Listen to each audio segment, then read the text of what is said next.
طلال چودھری صاحب نے بھی ہمیں جوائن کیا۔ سر بہت شکریہ اپنا قیمتی وقت دینے کے لیے۔ بلو ایریا کو تو مکمل طور پر خالی کروا لیا گیا ہے، اطلاعات آ رہی ہے بشرا بی بی علی امین گنڈا پور فرار ہو چکے ہیں، کیا کہیں گے آپ؟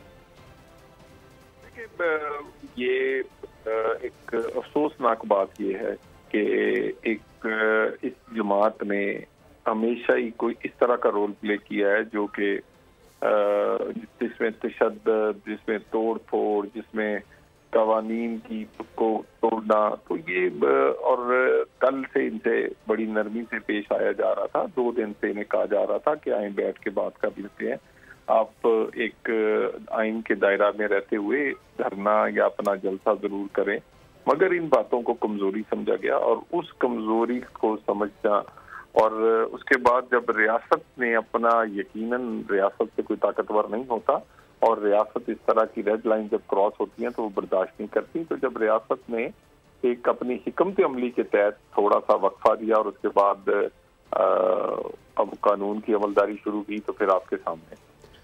طلال صاحب آپ مرکزی رہنما ہیں اس وقت حکمران جماعت کے، آپ کو کیا لگتا ہے، آپ کے پاس کیا اطلاعات ہیں؟ ایکسپریس چوک کو بھی خالی کروایا جائے گا، شہر اقتدار سے واپس بھیجا جائے گا مظاہرین کو؟ باقاعدہ فیصلہ ہو چکا؟ اسلام آباد خالی کروایا جائے گا، نہ صرف اسلام آباد، مجھے تو لگتا ہے کہ اب سی پی کے بھی اس طرح کے لوگوں سے خالی ہو جائے۔